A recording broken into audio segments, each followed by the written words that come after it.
He watched her from the doorway as she packed her last box. No arguments left, no reasons strong enough to make her stay.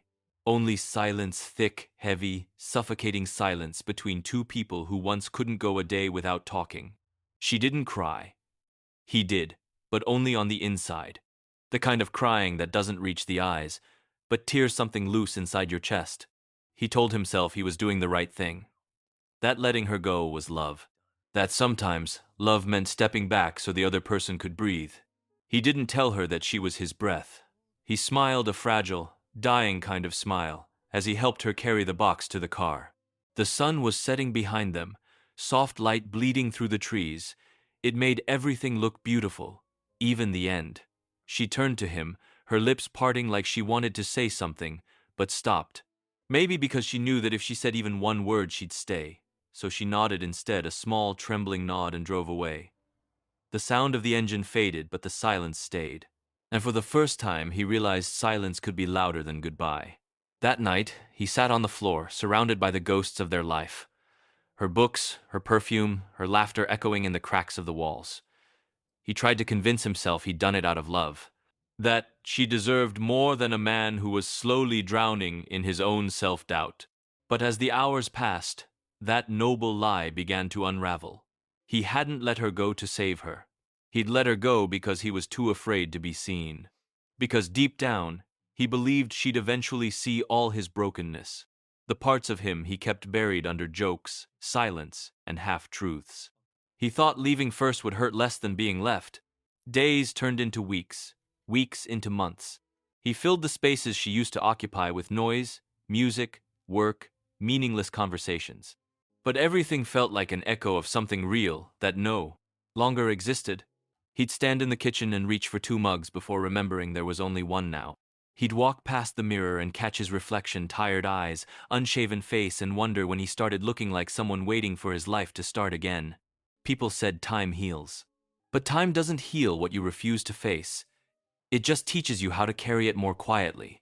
One evening, he drove to the place they used to go when words weren't enough, a small hill overlooking the city lights. He sat there, watching the world move on, and whispered her name into the wind. No answer. Just the sound of leaves moving, gentle, indifferent, eternal. And that's when it hit him. He hadn't just lost her. He'd lost himself long before she left. She had loved him through his silence, through his fear, through the walls he kept building. But love can't survive where truth isn't allowed to breathe. He remembered how she used to look at him like he was something worth believing in, and how he looked away every time, too afraid to meet that kind of faith. He thought letting her go would free her from his darkness, but all it did was trap him inside it. Because freedom without self-forgiveness is just another kind of prison. He closed his eyes and imagined her somewhere new, smiling, maybe laughing again. For the first time, instead of wishing she'd come back, he wished she'd found peace. The kind of peace he still couldn't find within himself. The sky darkened.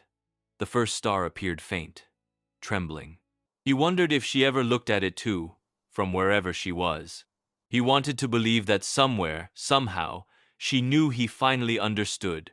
Love isn't about holding on or letting go. It's about being brave enough to stay when it's hard and honest enough to leave when it's already gone. He did neither. He stayed in his comfort and called it love. He left out of fear and called it sacrifice. Now, sitting under that vast, indifferent sky, he saw the truth for the first time.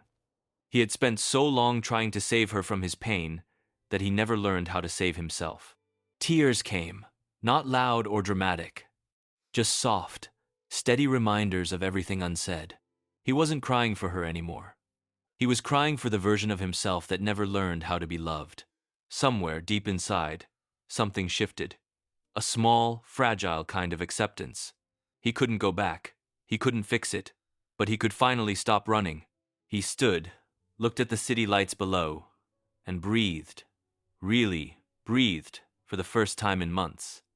The air felt heavy, but it was real. And maybe that was enough. He whispered one last thing into the night. Not a promise, not a prayer, just truth. She didn't need saving. I did.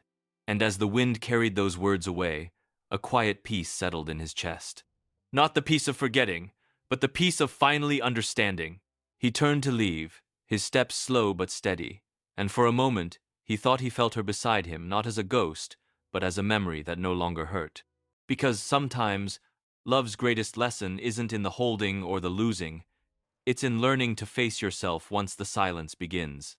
And in that silence, he finally met the man she always believed he could be.